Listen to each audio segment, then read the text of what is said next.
प्यारे दोस्तों नमस्कार। कैसे हैं आप सभी? उम्मीद करता हूं आप सभी स्वस्थ होंगे। तो प्यारे दोस्तों, जो भी अपने युवा साथी हैं उनको सही मार्गदर्शन के लिए हमेशा प्रयास करता रहा हूं, करता रहूंगा। और आप ये जानते हैं कि जो भी हम आपको इंफॉर्मेशन देते हैं वो पूर्ण रूप से क्या होता है, सत्य होता है। ऐसा नहीं है कि आपको वीडियो दिखाने के लिए, व्यूज बढ़ाने के लिए, वॉच टाइम आवर्स बढ़ाने के लिए मैं कुछ भी बोलता रहूं, किसी से भी मिलवा दूं। Nothing is like that. जो भी काम करूंगा, जो भी आपको बताऊंगा वो बिल्कुल सत्य होगा। तो इसी कड़ी में आज हम अपना स्टार्ट कर रहे हैं। पॉडकास्ट सिस्टम जो है नया नया यूट्यूब पे आया है। बहुत समय से मैं सोच रहा था, लेकिन आज अच्छा मौका मिला है। हम उन्हीं साथियों को आगे लाएंगे जो अपने जीवन में जीरो से चलकर हीरो बने हैं। और मेरी नजरों में हीरो आप जानते हैं कौन है? मेरी नजरों में हीरो वही है जो जीरो से स्टार्ट किया है। जीरो से कौन स्टार्ट करता है? देखिए, सफलता की जो डेफिनेशन है सबके लिए अलग अलग है। मान लीजिए एक बहुत ही बैकवर्ड एरिया में रहते हैं, कोई युवा साथी है, बहुत ही बैकवर्ड एरिया में रहा, सरकारी स्कूल से पढ़ा और उसने मेहनत करके ITI कर लिया, तो वो भी सफल है और मतलब अच्छी खासी जॉब कर रहा है, अपने परिवार को खिला पिला रहा है, तो वो एक सफल इंसान में काउंट किया जाएगा। और कोई मान लीजिए अच्छे बिल्कुल पोश एरिया में रहता है और टायर 1 सिटी में रहता है और वो IIT क्लियर कर लिया, तो भी कोई बड़ी बात नहीं है, क्योंकि भाई उस सुविधाएं, जो सुख सुविधाएं हैं, जो वातावरण है, उसको सफल होने के लिए ही पहले से अलाइंड है। लेकिन जो अपने वातावरण को अपने अकॉर्डिंग अलाइन करता है, उसकी सफलता को ज्यादा महत्व देना चाहिए, वो ज्यादा सफल इंसान कहा जाता है। कभी भी आप ये मत देखिए कि ज्यादा पोस्ट वाला, बड़ी पोस्ट वाला ज्यादा सफल इंसान है। जो छोटे से ऊपर तक जाता है उसकी सफलता ज्यादा महत्व रखती है। तो इसी कड़ी में आप सभी जो टेक्निकल पे जो मैं काउंसलिंग सेशंस अपलोड कर रहा हूं, आप लोगों की सहायता के लिए आप लोग बहुत ही प्यार दे रहे हैं और मुझे उम्मीद है आप लोग का प्यार ऐसा ही मिलता रहेगा। आज इसी कड़ी में ये पॉडकास्ट नंबर 2 है। इससे पहले अपने परम मित्र जसवंत से आपको मैंने मिलाया था, जो मेरे साथ ही बिल्कुल हम नर्सरी क्लास से साथ रहे हैं और आगे जिंदगी में आगे बहुत सारा सफर तय करना है और हम साथ साथ ही तय करेंगे। आज इस कड़ी में हमारे दूसरे मित्र हैं अभिषेक, और स्वागत है अभिषेक आपका। तो अभिषेक से हम जानेंगे, मैं आपको बता दूं, अभिषेक अभी जिंदल स्टेनलेस स्टील में जो हिसार कंपनी है जिंदल की, उसमें AE के पद पर कार्यरत हैं। और ये आपको खुद अपने मुंह से ही बताएंगे कि किस तरीके से इन्होंने पॉलिटेक्निक की और आफ्टर दैट इनकी ज्वाइनिंग कैसे हुई, ये सारी चीजें आपको बताएंगे। और एक वीडियो जो मैंने बनाई थी कि भाई जॉब के साथ कैसे बीटेक करना है, अपने आप को अपग्रेड करना है, उस वीडियो को भी आप लोगों ने बहुत प्यार दिया है। तो आज प्रैक्टिकल रूप से जानेंगे, इनके खुद मुखारबिन से जानेंगे कि ये बताएंगे कि किस तरीके से हम जॉब के साथ साथ आगे बढ़ सकते हैं, क्योंकि प्रैक्टिकल जो नॉलेज होता है वो ज्यादा वैलिड होता है। तो सबसे पहले अभिषेक स्वागत है, ठीक है। और आप खुद ही बताएं कि सबसे पहले मतलब आपने किस तरीके से अपना ये पॉलिटेक्निक पूरा किया और किस तरीके से आपकी जिंदल में ज्वाइनिंग हुई, सो डैट की जो हमारे साथी हैं वो भी जाने। धन्यवाद प्रेम सर, मुझे यहाँ पे आज बुलाने के लिए। और जो आप ये काम कर रहे हैं युवा दोस्तों को प्रेरित करने का, बहुत ही अच्छा काम है। तो फिर मैं अपने बारे में थोड़ा सा बता देता हूँ आपको।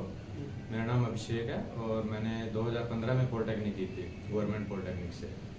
तो उसके बाद जैसे प्लेसमेंट होते हैं, तो जिंदल कंपनी ने प्लेसमेंट के तौर पे हमें कंपनी में बुलाया गया था, इंटरव्यू वगैरह कंडक्ट करवाया गया। अच्छा। तो उसमें हमारी प्लेसमेंट में ज्वाइनिंग हो गई थी। तो अभी मैं 2015 से करंटली 2024 है, तो मैं सेम कंपनी में ही हूँ। और ये चैलेंजेस वगैरह तो फेस करने ही होते हैं।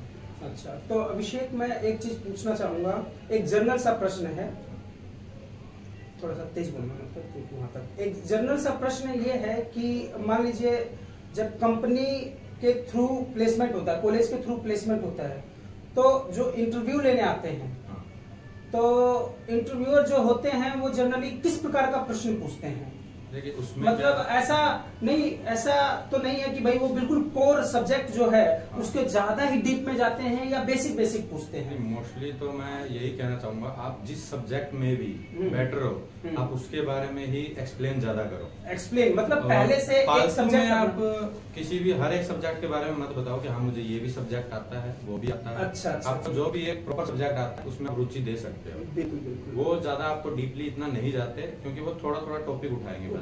हाँ, मतलब जो बेसिक्स होते हैं हर सब्जेक्ट का, चाहे आप थर्मोडायनेमिक्स पढ़ रहे हैं, चाहे इंजन्स पढ़ रहे हैं, चाहे मशीन शॉप्स वगैरह के बारे में पढ़ रहे हैं, चाहे जो भी हो स्ट्रेंथ ऑफ मटेरियल पढ़ रहे हैं, means you have to know the basics. उनका बेसिक जानना जरूरी है। और मैं आप सभी को बता दूं दोस्तों, जो मैंने भी इंटरव्यू दिया था तो उसमें भी बेसिक ही पूछा गया था। तो आप इस चीज को तो चिंतित मत रहिए कि भाई आपको फॉर्मूला कोई पूछा जाएगा जिसको आपने डिराइव करने के लिए 2-2 रात बिताई थी, ऐसा कुछ नहीं है। They ask the general basics question और वो आपको अच्छे से प्रिपेयर होना चाहिए। हाँ, ये भी है, अगर आपको कोई क्वेश्चन का आंसर नहीं आता है हाँ। आप सीधा मना कर सकते हैं, लेकिन ये आना कानी हम ये वाला इस पे मत बैठिए जिसको।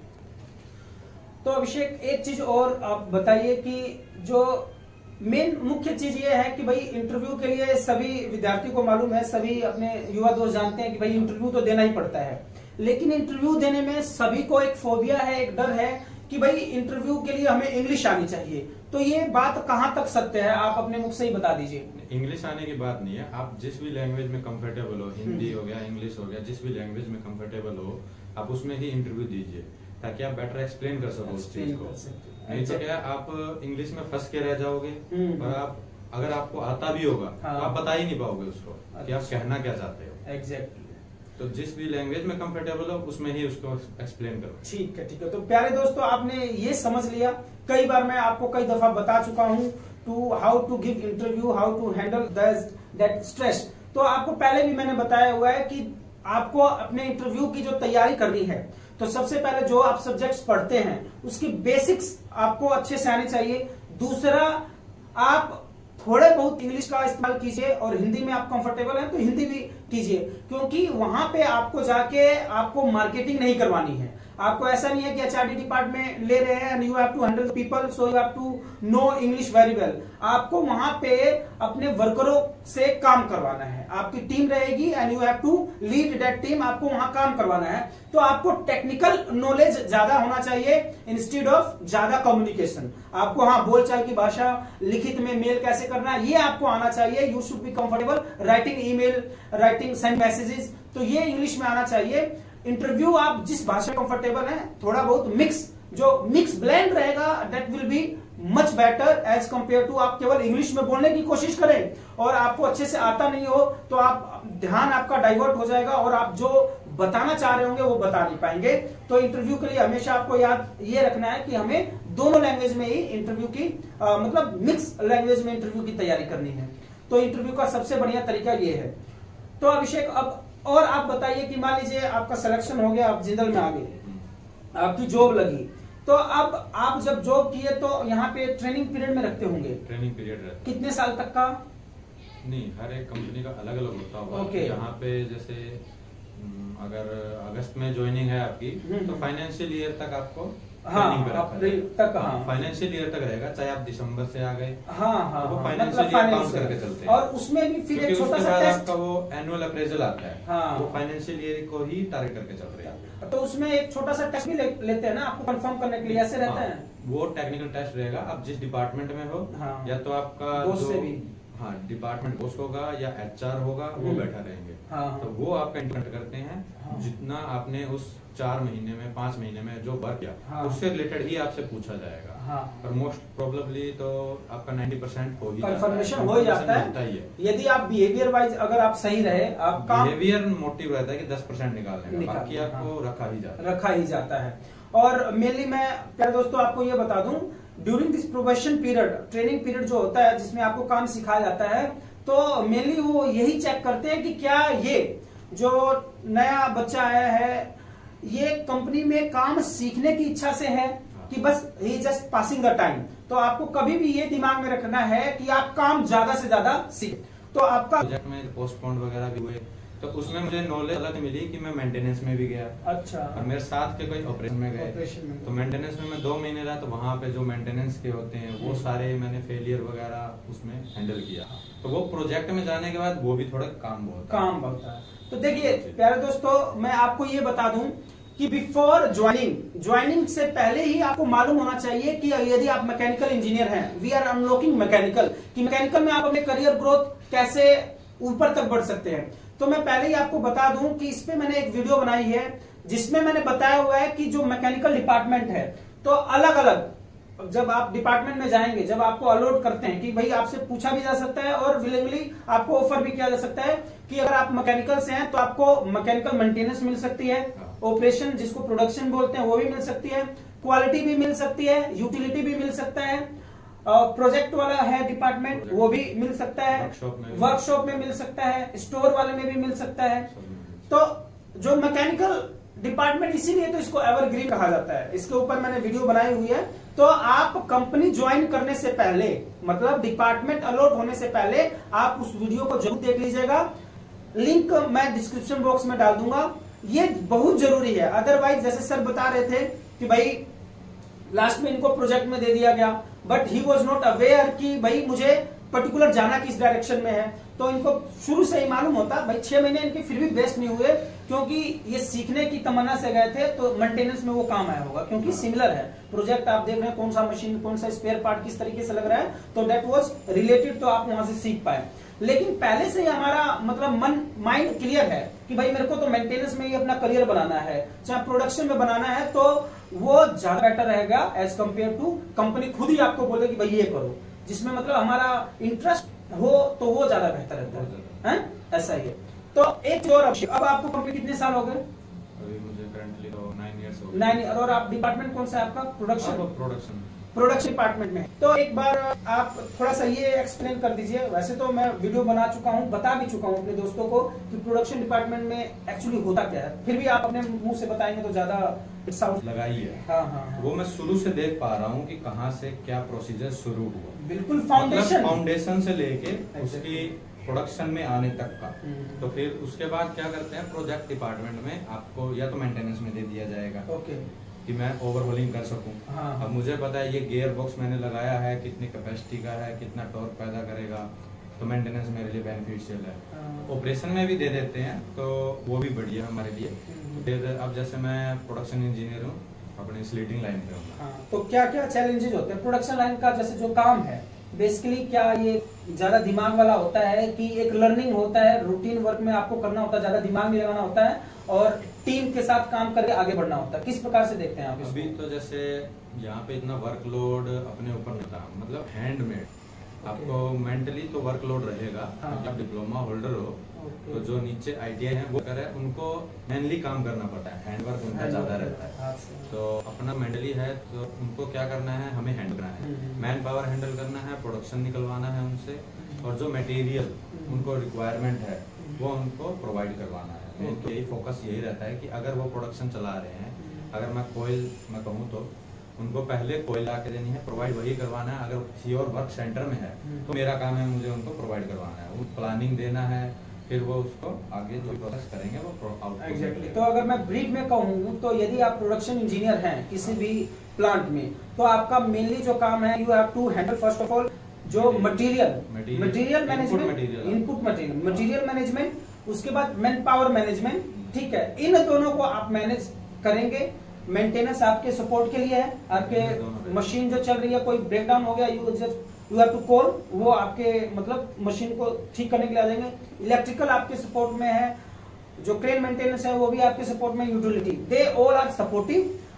जो प्रोडक्शन का काम होता है प्यारे दोस्तों, मैं आपको बता दूं, मेनली प्रोडक्शन अगर देखा जाए तो कोर होता है। किसी भी इंडस्ट्री का क्या होता है, कोर होता है, क्योंकि सारा मैन्युफैक्चरिंग, सारा प्रोडक्शन वहीं से होता है। तो प्रोडक्शन एक ऐसा डिपार्टमेंट है जिसमें ग्रोथ रेट बहुत हाई है, क्योंकि इसमें आपका काम दिखता है, प्रायोरिटी इसी को दी जाती है, और यही डिसाइड करता है कि पूरी कंपनी में इंसेंटिव जो होते हैं प्रोडक्शन से, प्रोडक्शन बेस्ड होते हैं। अगर परसेंटेज होता है इंसेंटिव का, तो अगर डिपार्टमेंट का होता है तो प्रोडक्शन वालों का सबसे हाई होता है ना। तो ये होगा। अब अभिषेक मुझे ये बताइए कि क्या किसी पॉइंट ऑफ टाइम पे आपको ऐसा फील कभी हुआ है या अब हो रहा है कि भाई ये जो डिप्लोमा है, हाँ। आपने समय के अनुसार, चाहे आपने जैसे मुझे बताया था बैक टू कैमरा कि आप पढ़ाई में स्टडीज थे, लेकिन फाइनेंशियल ठीक ठाक होने की वजह से आपने ये डिसाइड किया कि भाई मुझे डिप्लोमा करके अपनी फैमिली को सपोर्ट करना है। तो आप ये बताइए कि क्या किसी पॉइंट ऑफ टाइम पे आपको ऐसा लगता है कि भाई हम ज्यादा करियर ग्रोथ इसमें नहीं है, या आप कंपनी में ऐसा कुछ सिनेरियो देख पा रहे हैं कि भाई कहां तक हम बढ़ सकते हैं after being a diploma engineer? पहले जैसे डिप्लोमा कर लिया था हमने, उसके बाद सोचा तो बीटेक का भी था। अच्छा। लेकिन होता क्या, फाइनेंशियल इश्यूज रहते हैं। हाँ जी, हाँ जी, सबको रहते हैं। तो उस टाइम मैंने ये सोचा कि क्योंकि फादर सिर्फ एक थे कमाने वाले, बाकी और कोई घर में था नहीं, तो मैंने कहा पहले तो जॉब ही करनी पड़ेगी ताकि फैमिली को भी स्टेबल किया जा सके। तो उसके बाद होता क्या है कि EMI थी, वो थोड़ा केस के चक्करों में फंस गया था। हाँ, उस समय मेरे टाइम में केस चल रहे थे उसके ऊपर, तो बीटेक का स्कोप डिस्टेंस से भी नहीं बन पाया। ओके। तो अभी जो गैप बन गया मेरा, ये 4-5 साल 8 साल हो गए हैं अब। तो 8 साल के बाद थोड़ा करियर ग्रोथ में भी दिक्कत आती है कि आप एक डिप्लोमा होल्डर हो, उसमें भी एक स्कोप हो जाता है प्रमोशंस के, कि आपको इस लेवल के बाद आपको ग्रोथ नहीं मिलेगी। अभिषेक, अगर मैं इंटरप्ट करना चाहूंगा, सॉरी, मतलब कहां तक हम क्या पोस्ट हम अचीव कर सकते हैं केवल डिप्लोमा होल्डर रहने पे? अब अलग अलग कंपनी की बात है। अब हमारी कंपनी में जैसे अगर डिप्लोमा होल्डर है तो उसको सीनियर मैनेजर मोस्ट प्रोबेबली रखा गया है। बस डिप्लोमा होल्डर उस पोस्ट तक जाएगा।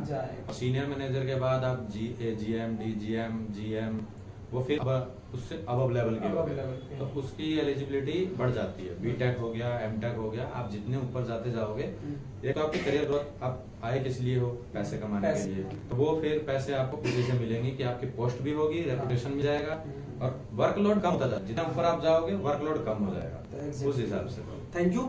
ये मैं पहले ही आपको बता चुका हूं प्यारे बच्चों, लेकिन इसीलिए मैं अभिषेक सर को लाया हूं, अपने फ्रेंड जसवंत को लाया था। आप लोगों को यार जो कंपनी में काम कर रहा है उससे ज्यादा सुनेंगे तो आपको ज्यादा कॉन्फिडेंट आएगा। और जो EMI वाला केस बताए थे, ये जो हमारे प्यारे मित्र, पहला जो पॉडकास्ट मैंने किया जसवंत के साथ, उन्होंने EMI किया हुआ है। He is the first person. Jindal company में वही एक ऐसे बंदे हैं जो EMI कर पाए हैं। बाकी लोग, पॉडकास्ट है मेरे दोस्त के साथ, आप उसको जरूर देखिएगा, you will get know everything about EMI। तो इन्होंने जैसे कि बताया कि यदि हमें करियर में ग्रोथ करना है तो हमें बीटेक कंपलसरी हो जाए, करना चाहिए, बीटेक ही करना चाहिए। और देखिए बीटेक इन्होंने बताया कि भाई आगे सभी को बढ़ना है, पद चाहिए, प्रतिष्ठा चाहिए, धन चाहिए, तो बीटेक बहुत जरूरी है। तो एक मैंने वीडियो बनाया हुआ है जिसमें मैंने बताया है कि बीटेक कैसे किया जा सकता है, और आपने बताया था कि अब कंपनी भी स्पॉन्सर कर रही है बीटेक के लिए, तो इसके बारे में थोड़ा बता दीजिए। ये मैंने वीडियो में आपको बताया हुआ है पहले ही कि यदि आप डिप्लोमा के बाद बीटेक करना चाहते हैं तो देयर आर द 3 वेज। पहला ये है कि कोई भी आप ऐसा प्राइवेट कॉलेज ढूंढे जो AICTE means all India council of technical education, उससे अप्रूव्ड होना चाहिए। आप अपना जॉब करते रहिए और वहां से उनके साथ सेटिंग करके, सेटिंग का मतलब बातचीत करके प्रिंसिपल साहब के साथ कि सर मैं फीस दे दूंगा और मैं सेल्फ स्टडी करके मैं एग्जाम देना चाहता हूं। यदि आपने जॉब छोड़ी तो आप फाइनेंशियली सपोर्ट नहीं कर पाएंगे अपने फैमिली को, तो आप इस तरीके से रिक्वेस्ट करके बीटेक कर लीजिए। लेकिन आपको जब बीटेक एडिशन के बाद जब आप नया जॉब के लिए जाओगे तो ये 3 साल आपको विदाउट जॉब दिखाना पड़ेगा, क्योंकि कोई भी कंपनी बीटेक रेगुलर और जॉब ये दोनों कंसीडर नहीं करेगी, तो वो उसको ये मानेगी कि फर्जी है। आप समझ पा रहे हैं। लेकिन यदि आपको रेगुलर बीटेक भी करना है और जॉब भी करना है तो उसके लिए 3 कॉलेजेस मैंने सजेस्ट किए हुए हैं, वीडियो में मैंने बताया हुआ है, आपको वो वीडियो देखना होगा। लिंक मैंने डाल दिया हुआ है कि कौन कौन से कॉलेजेस हैं। They are the 3 colleges, AICTE से और UG से वो अप्रूव्ड है।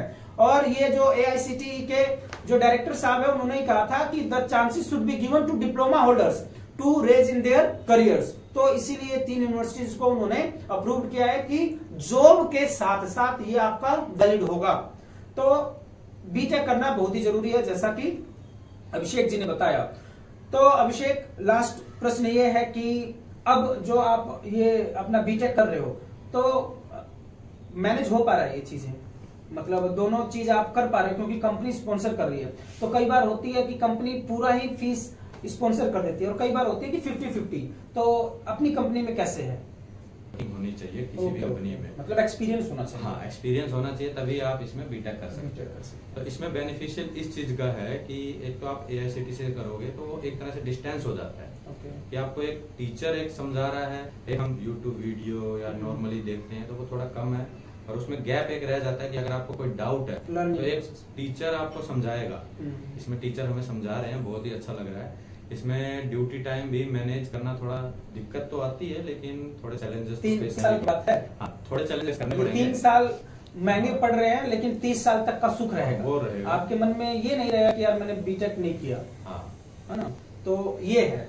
तो प्यारे बच्चों, मैं आपको बता दूं कि बीटेक जरूर आप कर लीजिएगा। कंपनी स्पॉन्सर कर रही है तो अच्छी बात है, नहीं कर रही है तो आप अपने पैसे से जरूर कर लीजिएगा, क्योंकि हमें अभी आपकी उम्र क्या होगी, 20, 25, 30 साल तक ज्यादा से ज्यादा हुआ होगा, लेकिन अभी हमें 30 साल और करना है ना। 50 जैसे हमारी कंपनी है, अब अलग अलग कंपनी का अलग अलग नियम होते हैं। तो हमारी कंपनी पहले क्या करती थी, जो बीटेक कर रहा है उसे 50,000 अमाउंट देता था पूरी फीस का। तो अब जो नया स्टार्ट हुआ है बीटेक के लिए, उसमें क्या 50% हमें फीस वेवर होगा। और आगे अगर फर्दर और स्टडी करना है आपको तो एमटेक का भी कोर्स है। उसमें क्या है, आपको एक्स्ट्रा मिलेंगे कि 100% फीस आपको मिलेगी। और वो है क्या, आपका क्या बोलते हैं, कैंपस सिलेक्शन रेगुलर बेस पे। तो उसमें सारा खर्चा तो रहने खाने का आपका रहेगा, बाकी सारी फीस वगैरह कंपनी देती है, वो पूरी देगी। और उसमें आपको सैलरी भी मिलती है, बेसिक सैलरी भी देगी, कंपनी का रूल है। तो ये तो बहुत अच्छी बात है, आगे ग्रोथ के लिए बहुत अच्छी बात ग्रोथ है। तो मतलब इस प्रकार का भी आप लाभ उठा सकते हैं यदि एक कंपनी में आप बेहतर काम करते हैं और कंपनी को लग रहा है कि ये मतलब हमारे लिए रिसोर्स फुल है, मतलब हमें फायदा दे रहा है, तो कंपनी आपको सब कुछ फायदा देगी। एमटेक में जो खुद ही भेजेगी हायर स्टडी के लिए, वहां आपको सब IIT अप्रूव्ड कॉलेज है। हाँ, एमटेक के लिए तो इस प्रकार के प्रावधान भी हैं। तो मतलब बढ़ने के बहुत ही रास्ते हैं, रास्ता मैं आपको दिखाऊंगा, बढ़ना आपको होगा, बस हिम्मत के साथ, जज्बे के साथ। जो पहले भी मैंने वीडियो बनाई है, उसमें मैंने बताया हुआ है कि आपको BTech with job, BTech with जज्बा। तो ये जो बीटेक होगा जज्बे के साथ ही होगा, आसानी से नहीं हो पाता है, मेहनत करनी पड़ती है यदि आपको आगे बढ़ना है। तो thank you so much Abhishek for coming. और ये मेरी तरफ से एक छोटा सा प्यारा सा गिफ्ट है, this is for you. Thank you so much for coming. मैं आपको बता दूं, काफी दिनों से पीछा कर रहा था मैं। अभिषेक ये पहले मेरे साथ भी काम कर चुके हैं, लेकिन आज समय मिला है, वो भी शाम के बाद ही आफ्टर जॉब, क्योंकि इनको कॉलेज भी जाना होता है। तो तहे दिल से धन्यवाद करता हूं।